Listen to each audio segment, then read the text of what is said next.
authors of this divine grace, Abhay Charanarvind Bhaktivedanta Swami, Srila Prabhupada ki jai, Granth Raj Srimad Bhagavatam ki jai, Nidai Gaur Bhimanande, Hari Hari Bol, Hare Krishna.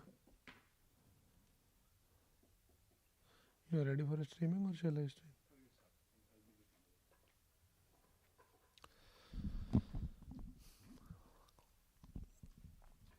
Om Namo Bhagavate Vasudevaya. Om Namo Bhagavate Vasudevaya. Om Namo Bhagavate Vasudevaya. Narayanam Namaskritya Naram Chaiva Narottamam Devim Saraswatim Vyasam Tado Jayamudiraye Nashtaprayeshu Bhadreshu Nityam Bhagavata Sevaya Bhagavati Uttama Shloke Bhaktir Bhavati Naistiki. Reading from Srimad Bhagavatam, Canto 1, Chapter 9, Text number 41. Muni Gana Nrpavarya Shankule Antaha. Muni Gana Nrpavarya Shankule Antaha. Sodasi Yudhishthira Rajasuya Esham Arhanam Upapeda Ikshaniyo Mam Drashigo Charesha Viratma Muni Gana Nrpavarya Shankulenta Sadasi Yudhishthira Rajasuya Esham Arhanam Upapeda Ikshaniyo Mamadrashi Gocharesha Viratma Muni Gana Nrpavarya Shankulenta Sadashi Yudhishthira Rajasuya Esham Arhanam Upapeda Ikshaniyo Mamadrashi Gocharesha Viratma. Translation and purport by His Divine Grace, A.C. Bhaktivedanta Swami Srila Prabhupada. Translation. At the Rajasuya Yajna sacrifice performed by Maharaj Yudhishthira, there was the greatest assembly of all the elite men of the world, the royal and learned orders, and in that great assembly Lord Sri Krishna was worshipped by one and all as the most exalted personality of Godhead. This happened during my presence, and I remembered the incident in order to keep my mind upon the Lord. Please repeat the translation. At the Rajasuya Yajna, sacrifice performed by Maharaj Yudhishthira, there was the greatest assembly of all the elite men of the world, the royal and learned orders, and in that great assembly Lord Sri Krishna was worshipped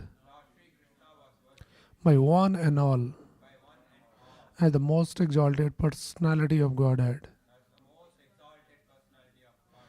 This happened during my presence, and I remembered the incident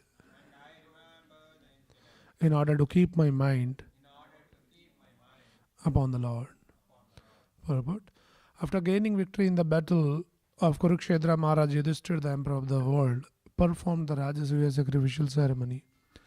The emperor in those days, upon his ascendance to the throne, would send a challenge horse all over the world to declare his supremacy, and any ruling prince or king was at liberty to accept the challenge and express his tacit willingness either to obey or to disobey the supremacy of the particular emperor.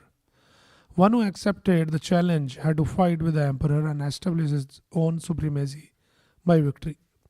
The defeated challenger would have to sacrifice his life, making a place for another king or ruler.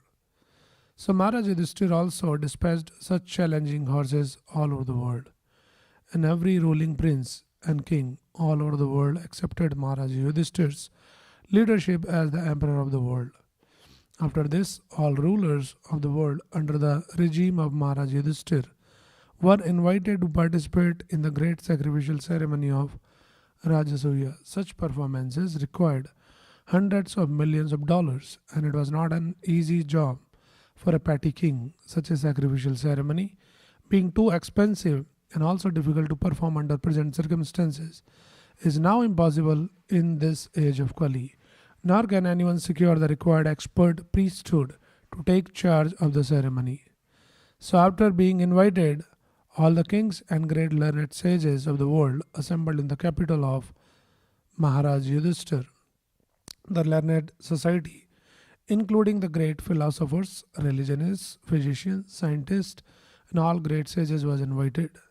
That is to say, the Brahmanas and the Kshatriyas were the topmost leading men in society, and they were all invited to participate in the assembly.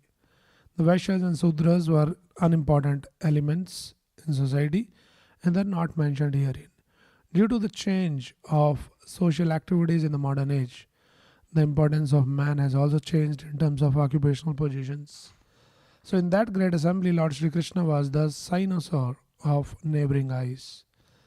Everyone wanted to see Lord Krishna and everyone wanted to pay his humble respects to the Lord. Bhishma Deva remembered all this and was glad that his worshipful Lord, the personality of Godhead, was present before him in his actual formal presence. So, to meditate on the Supreme Lord is to meditate on the activities, form, pastimes, name, and fame of the Lord. That is easier than what is imagined as meditation on the impersonal feature of the Supreme. In the Bhagavad Gita 12.5, it is clearly stated that to meditate upon the impersonal feature of the Supreme is very difficult. It is practically no meditation or simply a waste of time, because very seldom is the desired result obtained. The devotees, however, meditate upon the Lord's factual form and pastimes, and therefore the Lord is easily approachable by the devotees. This is also stated in Bhagavad Gita 12.9. The Lord is not different from his transcendental activities. It is indicated also in the shloka that Lord Sri Krishna, while actually present before human society, especially in connection with the battle of Kurukshetra, was accepted as the greatest personality of the time. Although he might not have been recognized as the supreme personality of Godhead, the propaganda that a very great man is worshipped as God after his death is misleading, because a man after his death cannot be made into God, nor can the personality of Godhead be a human being, even when he is personally present. Both ideas are misconceptions.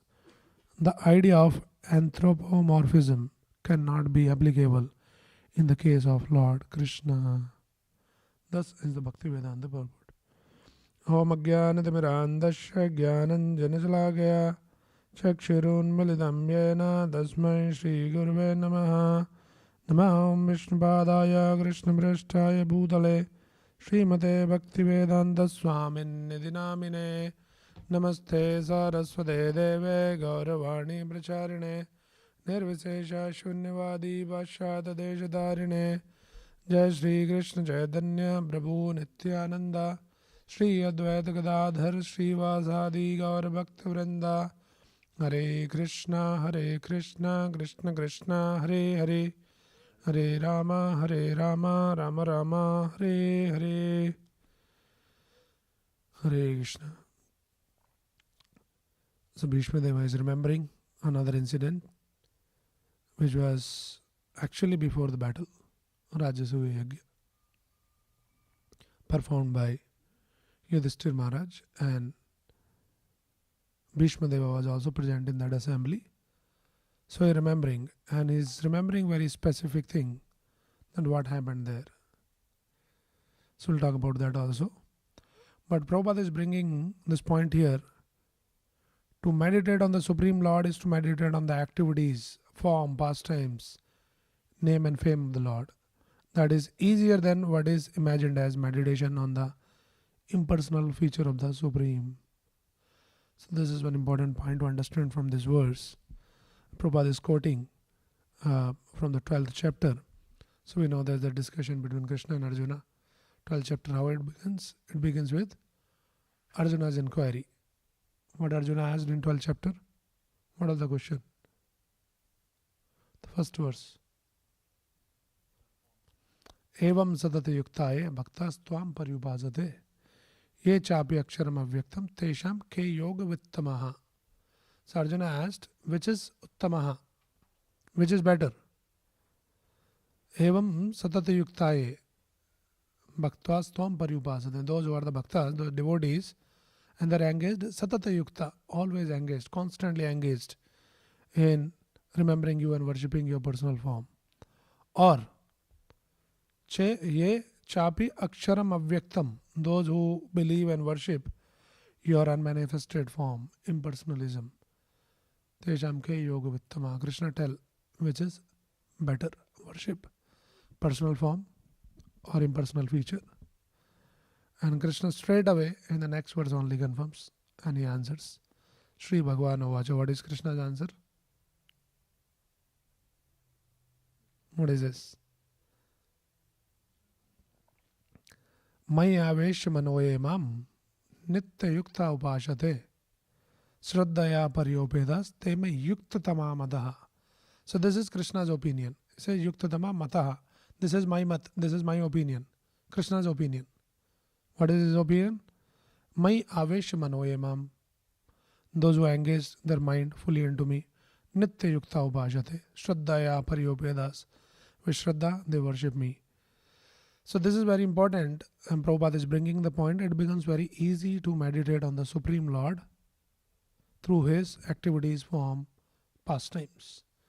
Those who try to meditate on the impersonal feature of the Lord, Prabhupada is quoting that verse only here. So Krishna confirms, Klesho adhikatarastesham avyakta sakta chedasam vyakta hi gatir dukkham deha vadviravapyade. So that path of meditating on impersonal feature, very, very difficult. Prabhupada is saying it is practically no meditation or simply a waste of time, because very seldom is the desired result obtained. So this is the understanding. And that is why all these scriptures, especially the Srimad Bhagavatam and so many other scriptures, they are full of beautiful transcendental pastimes of the Lord. Mahabharata is full pastimes of Lord and his devotees. So it becomes very easy for a common man to listen all those stories, those pastimes, and very easily relate and feel inspired and develop the devotion through the teachings, through those pastimes. Right? So in this particular verse, what Bhishma Deva is remembering is Muni Gana Nripa Varya Shankule Antaha. Muni Gana Varya. Muni Gana Nripa Varya. Muni Gana means the great learned sages. And all the kings, ruling kings, they all assembled. Sankule. Where they assembled? So does he Yudhishthira Rajasuya Yesham. In the conference. Which conference? That Yudhishthira Rajasuya. Yudhishthira Maharaj performed the Rajasuya Yajna, and all these great sages and all the kings, ruling kings, they all assembled. And then what happened there, what Bhishma Deva is specifically remembering is, what he saw there is Arhanam Upapeda Ikshaniyo. Arhanam means respectful worship. So Krishna received Upapeda. Krishna received the respectful worship, ikshaniyo, and he has seen that. Right? Muhammad Rishi Gochara, and then he's remembering that. So he's remembering that how, though all the great sages, munis, everybody assembled in that Rajasuya Yajna, but Krishna was accepted as the supermost worshipable personality. Agra Puja. We know the story that how in the Rajasuya Yajna there is a discussion who should be worshipped first as a topmost worshipable personality, and Krishna was chosen. So we'll talk about that also. So as Prabhupada is saying, it is very easy to meditate on the Lord through his pastimes, his activities, all those leelas. So let us remember and discuss this particular pastime from the Mahabharata, the Rajasuya Yajna. So how and when exactly the Rajasuya Yajna began is, I'll give you some brief timeline and then we'll discuss a little bit more about Rajasuya Yajna, and most importantly we'll understand the purpose of Rajasuya Yajna. So there was a partition of the Kuru kingdom, and this Duryodhana, he gets Hastinapur, and then the Pandavas, they are given the Khandava Prastha. Later it became Indraprastha by the blessings of Krishna. Right. So all that was going on, and one time this Narad Muni advises King Yudhishthir. So because this Indraprastha was becoming very famous by special blessings and hard work of Pandavas, though it was Khandava Prastha, means everything was like in a very deteriorated situation, but they worked hard and they made it a very attractive city, Indraprastha. And in that, the center and the attraction of that Indraprastha was this assembly, Sudharma Hall, this imperial royal hall. So one time, this Narad Muni, he advises King Yudhishthira to perform the Rajasuya Yajna. But the problem was, in the Rajasuya Yajna, first of all, this King Yudhishthir, he started, after having heard the advice of Narad Muni, and then he engaged his thoughts in the matter of Rajasuya Yajna. So he assembled all the people, all the learned people, all the great sages, his brothers, and all of that. He wanted to take the advice, discuss, because Rajasuya Yajna is not an easy thing to perform. So he wanted to take different people, all his ministers, and everybody came there in the assembly, and then they're discussing that, is there any possibility that we can perform this Rajasuya Yajna? Right. And then while all this discussion was going on, and then he heard the decision of his ministers, and he kind of make up his mind that yes, looks like we should do that. Everybody's in favor. And then again, he discussed with his brother, some Brahmanas and the priest like Dhaumya, and all these great personalities, including Vyasadeva. So, though he is a powerful man, intelligent man, but he is not puffed up that, I can make the decision by my own. It's considering the different people's opinion there. He wanted to make sure that it was not his personal desire, but it should be the desire of the Supreme Lord. That is why that discussion was needed there. Right. Finally, they came to the almost like the conclusion that yes, we should do that. But still he thought. So what he's thinking, Yudhishthira Maharaj, that this sacrifice should not be commenced only on his desire or by the opinion of all these people. He thought that Lord Krishna to be the proper person to make the final decision. So he wanted to take Krishna's opinion also. And what is Krishna's opinion on this? Everybody is almost in agreement, but let us talk with Krishna also. So then he requested this Narad Muni to go to Dwarka and convey to Lord Krishna his desire. So basically he sent the invitation, Krishna, why don't you come here, and there's some important matter that we need to discuss. And then Krishna also came there in that assembly. Krishna was sitting and all these great, learned people are sitting there, discussion is going on and all of that. And at that time when this discussion was going on, all this, almost they decided and everybody's agreed, and then the whole mood was changed It became like a festive mood and it was in progress. Suddenly, there's one person arrived at the door of the imperial court, and Krishna's permission, this man was allowed to enter inside.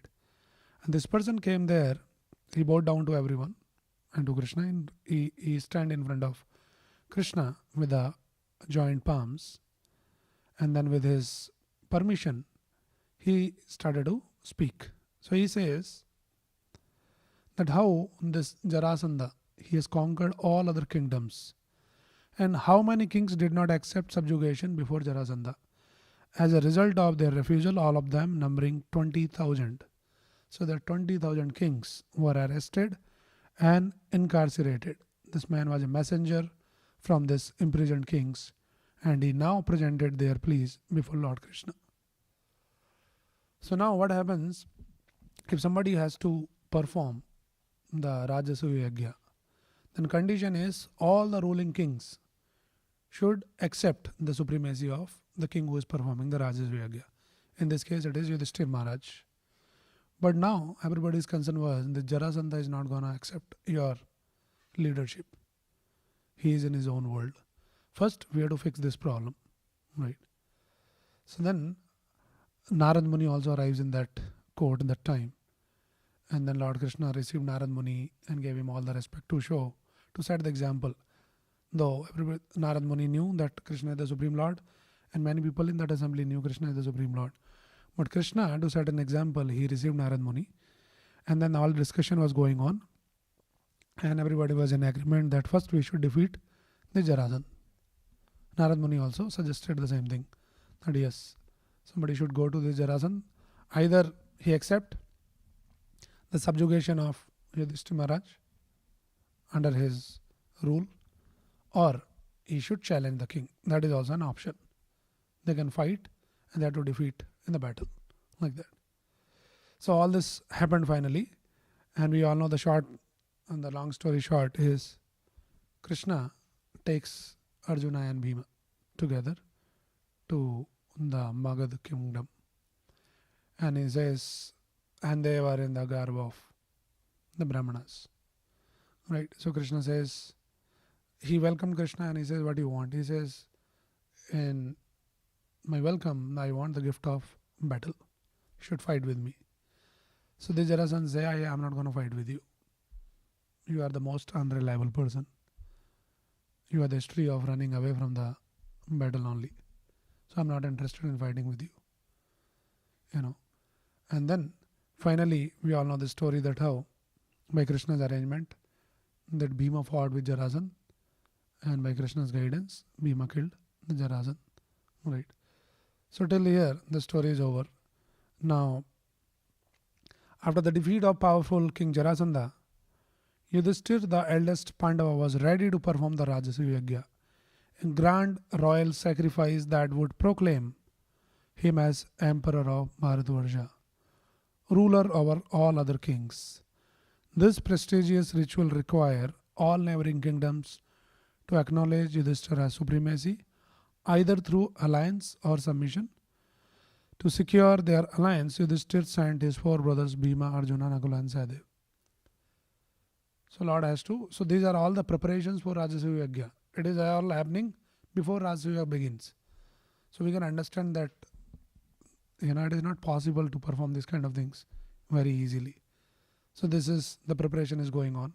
So he sent all the four brothers in four directions. Bhima was sent into east, Arjuna was sent into north, towards north, Nakula to west, and then Sahadev to the south. Right. And they have to go and talk to all the kings. Either you accept the supremacy of King Yudhishthir or you challenge us. If you challenge, they have to fight the battle and they have to defeat the king. Right. So they all four the brothers went in all that direction, and with all four directions brought under Yudhishthira's banner, the Pandavas returned victorious, bringing with them tributes, wealth, and alliance from kings across the Bharatvarsha. So this has also happened. Now finally, there is a preparation for the Rajasuya in Indraprastha with a great enthusiasm. And then Krishna was also present there personally. So Krishna, the Pandavas' beloved friend and guide, played a key role in overseeing the arrangements and ensuring that every ritual was followed by precision. Indraprastha was transformed into a grand ceremonial site with elaborate decorations, lavish offerings, and the presence of revered sages, learned Brahmins, and royal guests. So all this was going on. Now, Prabhupada explains in one of the chapter in the Krishna book that how different personalities was engaged. It's such a grand ceremony. Practically everybody has to do the different task. So Yudhishthira Maharaj, he engaged all the members of the Kuru dynasty in taking charge of different departments for the management of the Rajasuya sacrifice. Bhimsen. So he was put in charge of the kitchen department. So the right people into the right department. That is the leader's job, that everybody should given the right service. So the Bhimsen was put in charge of kitchen department, Duryodhana in charge of the treasury department, Sahadev in charge of the reception department, Nakula in charge of the store department. Arjuna was engaged in looking after the comforts of the elderly persons. The most astonishing feature was that Krishna, the Supreme Personality of Godhead, took charge of washing the feet of all the incoming guests. So Krishna is also teaching something very special. And then this Draupadi, she was in charge of administering the distribution of food. And Karna was famous for giving charity. He was put in charge of the charity department. In this way, Satyaki, Vikarna, Hardikya, Vidura, Bhurishrava, and Santardan, the son of Bahelika, were all engaged in different departments for managing the affairs of the Rajasuya sacrifice. They were also bound in loving affection for King Yudhishthira that they simply wanted to please him. So all these arrangements are also done. People are also engaged. Right? So much wealth, which is also, fetched by all these four brothers from all directions. They brought all the wealth, lot of wealth, and all the kings, alliance of all the kings and all of that. And finally, in this assembly, the Rajasuya is about to begin. And all these people are present, starting from Yudhishthira Maharaj, Pandavas, Lord Krishna, and then Bhishma, Drona, Dhritarashtra, Vidura, Kripa, all the Kaurava brothers as the family members, all the learned sages and the Brahmins, kings and royal guests, other important figures, so many. So it became such a big assembly. All the important people in the entire universe, they were assembled in that assembly, in that Rajasuya performance. So we can imagine that what kind of ceremony it is, just to get the sense how much wealth is needed, how much the arrangements are needed, and all the important personalities are all assembled there. And then finally Yudhishthira Maharaj performs the Rajasuya Yajna. Now, cutting the long story short, Rajasuya is over. So it is the last day of Rajasuya Yajna. After many days, Yudhishthira was crowned as emperor. On the final day of the sacrifice, here is a crux. Twist is coming in the story now. What is happening? Rajasuya is over. On the final day of the sacrifice, the Brahmins prepared the juice of the Soma plant to offer to the great personalities in attendance. First, they would be worshipped with due rituals, then invited to partake of the divine beverage. Bhishma said to Yudhishthira, "You should now select the most important person at this assembly and worship him with argya. The guru, the priest, the relative, the friend, and the king. The six all deserve this worship. The guru, the priest, the relative, the snataka, the friend, and the king.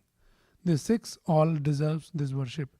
Therefore, worship all these kings and Brahmins, starting with he whom you consider foremost." This is called Agra Puja. All the six personalities has to be worshipped, but who will receive the first worship is a question now, and that is very, very important. That will determine something, that in the whole assembly of these great personalities, who the topmost personality, he will receive the Agra Puja. So Yudhishthira asked his counselors who they felt was fit to receive the worship. There was some uncertainty.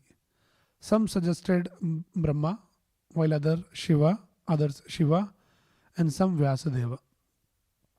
See, in that assembly only, the Supreme Lords, different incarnations were present. Interestingly, Krishna was there, Vyasadeva was also there, who was also Krishna. Parshuram was also there, he was also Krishna. So it is not easy to decide that who should be that person who should receive the Agra Puja. So Yudhishthira then asked Bhishma, O Kuru chief, who do you consider to be the best of all those present here today? Who should receive the first worship, the Agra Puja? Bhishma replied, as the sun shines among all luminous objects, so Krishna shines among all kings. He is without doubt the most worthy of the first offering. This is Bhishma's opinion. Yudhishthira agreed fully, as did Sahadev, one of the Pandava brothers, who on Bhishma's command stood up and announced to the assembly. So Sahadeva spoke. Emperor Yudhishthira would like to offer the Agra Puja to Krishna, even though the principal gods are present. They are all subordinate to Krishna. He is the ultimate goal of all yogis and ascetics who aim for self-realization. But what need is there for me to speak of his glories?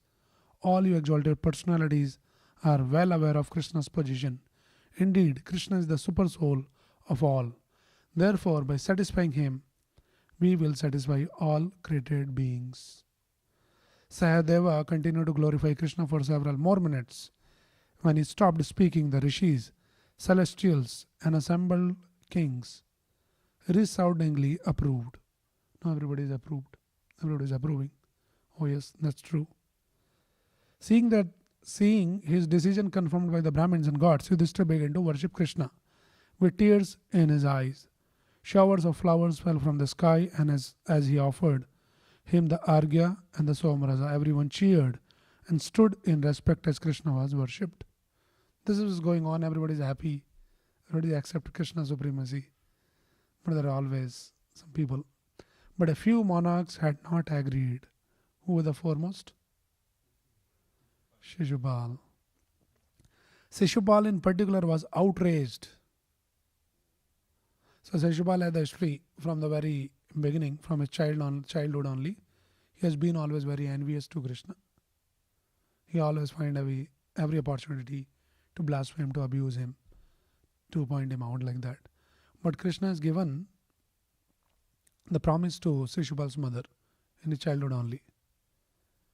So there was actually some kind of a, the celestial voice, Bhavishwani, that one day Krishna will kill this Shishupal.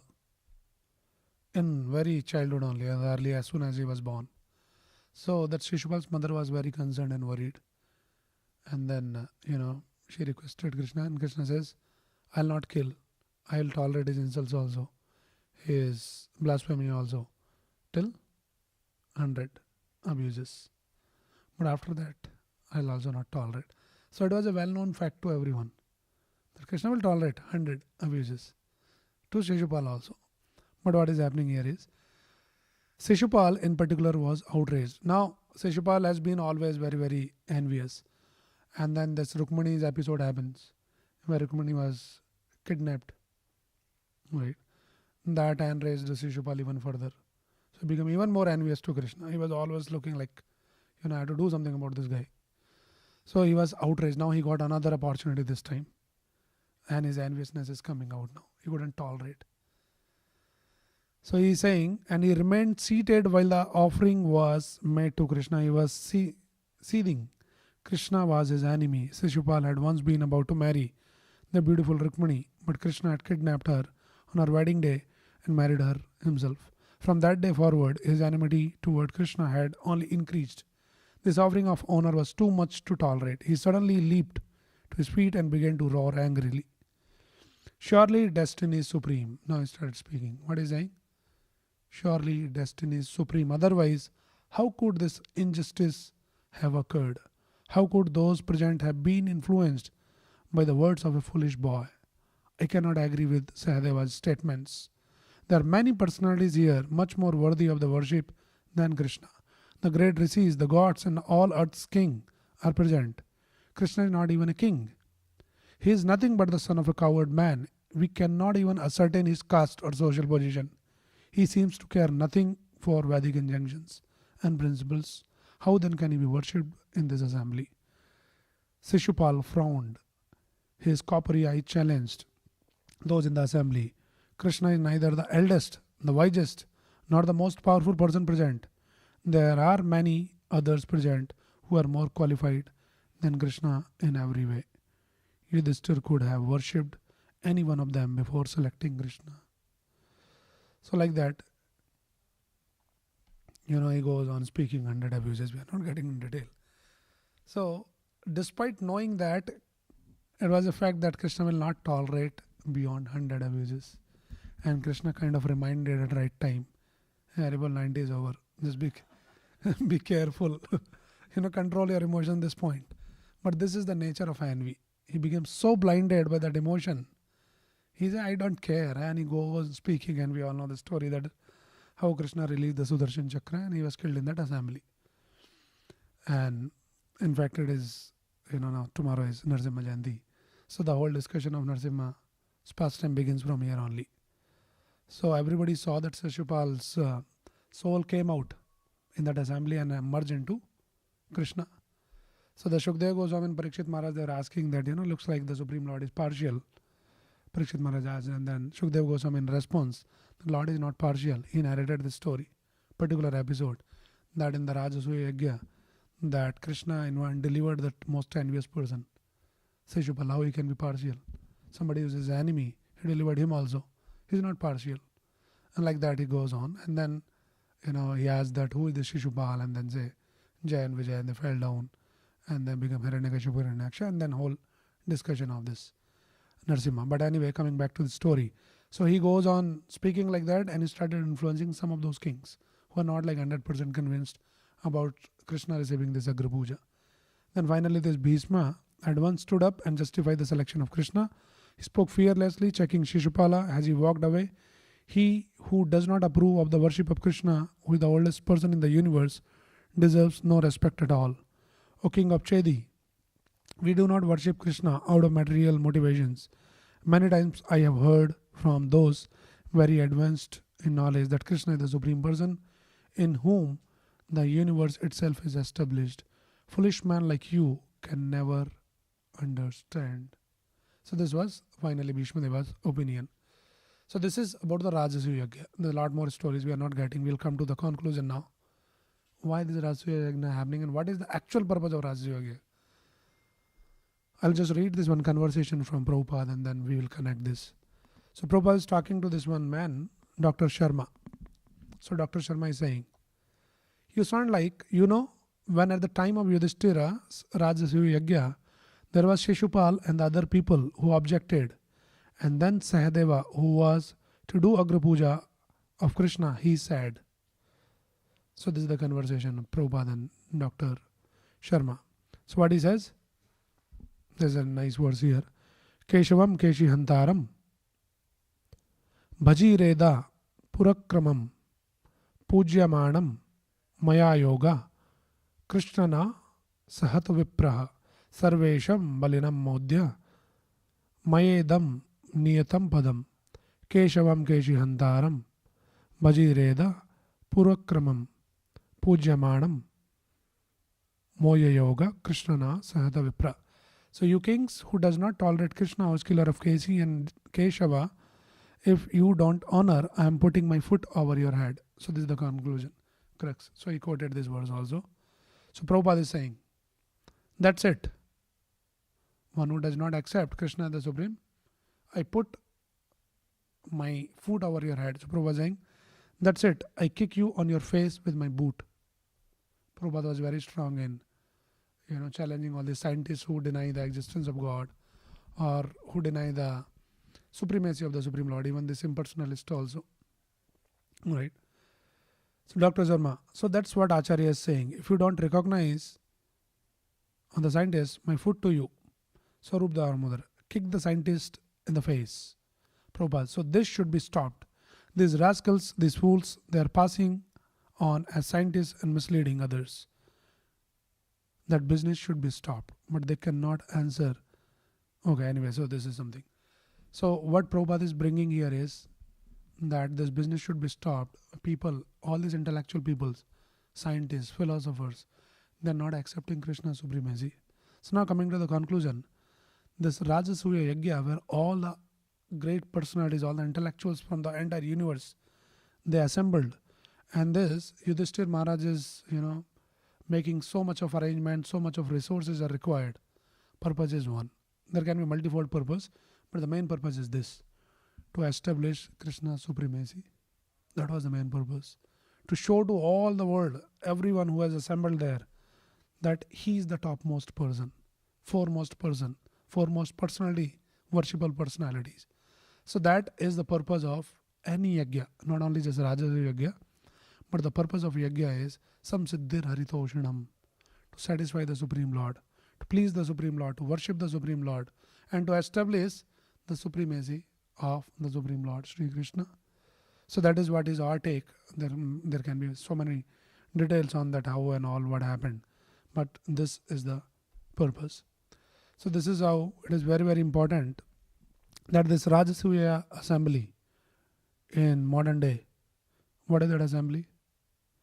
All these big conferences where all these big scientists, big philosophers, they come on big platforms, and they speak something, philosophize something. So it is very important that devotees also should go and speak on those platforms. And what devotee should speak? He should speak in such a way to establish the supremacy of the Supreme Lord. Right? This is the purpose. And that will be the yajna. So in the modern day, this will be the Rajasuya Yajna. Somehow devotees should find the opportunities. And as we are seeing here, to perform the Rajasuya Yajna, it requires a lot of wealth, a lot of resources to perform this yajna. Not easy. That is why to preach this Krishna consciousness, devotees to go out and establish Krishna supremacy, it requires a lot of wealth, a lot of resources. Right? So devotees sometimes work hard to get the money and all the resources. It is much required actually. Like the Yudhishthira Maharaj, he was sending all his 4 brothers in all the directions to get the wealth, and then the alliance with the kings and all of that. So this is very much needed. So that different devotees had to perform the different services. Some devotees are into fundraising, they go and collect the money. Some devotees are into PR, which is like the alliance with so many other important people in the society and all of those things. So all this thing is required to ultimately establish the supremacy of the Supreme Lord. Right? So when we are engaged in this service of following instruction of Prabhupada, in fact you see Prabhupada also started the Rajasuya Yajna in this modern age, that is Sankirtan Yajna. And Prabhupada extensively, he traveled around the world, right? And all the possible resources and possible means to preach Krishna consciousness. Nirbandhe Krishna Sambandhe Yukta Vairagya Muchade. Prabhupada used everything possible. All the technology, all the resources, money, everything. Why? Only with one goal: to establish Krishna's supremacy. That is the purpose. So that is the purpose of the Sankirtan Yajna. That is the purpose of our practice, Krishna consciousness. That first we get convinced, and then also we go and preach and convince others that Krishna is the supremely worshipable Lord. Sarvadharman Paritaja Mam Ekam Sharanam Raja. Krishna's demand is surrender, and we should go and guide people, preach that ultimately we have to surrender to the Supreme Lord. So that is our take from today's discussion, that this Rajasuya Yajna which Yudhishthira Maharaj performed, the same Yajna is going on even today in a different form, started by Srila Prabhupada, Sankirtan Yajna. Right, in this modern day and age, we cannot perform any other Yajna, but we are so fortunate that we are also the part of this Sankirtan Yajna, and the goal of this is to glorify the Supreme Lord. Okay, so these are some of the thoughts on this verse, the purpose of Rajasuya Yajna. And then Bhishma Deva is remembering this incident in order to keep my mind upon the Lord. And as Prabhupada is saying, by remembering all these pastimes, when we read Bhagavatam and all that, we remember those pastimes, it becomes very easy for us to meditate on the Supreme Lord. Okay, so in this Krishna consciousness movement, Prabhupada has given us wonderful means to meditate, to remember the Lord through all these beautiful pastimes, through his books, and also the holy name and the kirtan, and so many different ways. The purpose is to meditate on the Lord, to remember the Lord, understanding that Krishna is the Supreme Lord, and we should Maya Avesh Manoye Mam Nityukta Upasade. Some or other, if we can absorb our mind and consciousness into remembering Krishna. Right? So these are all different ways and means, and also preaching the glories of Krishna. Okay, so let's stop here. Anybody has any quick question or any comment on what we discussed or any other thought? Then no question. We'll stop here. Granthra Srimad Bhagavatam ki jai. Srila Prabhupada ki jai. Nidai Gaur Premanande.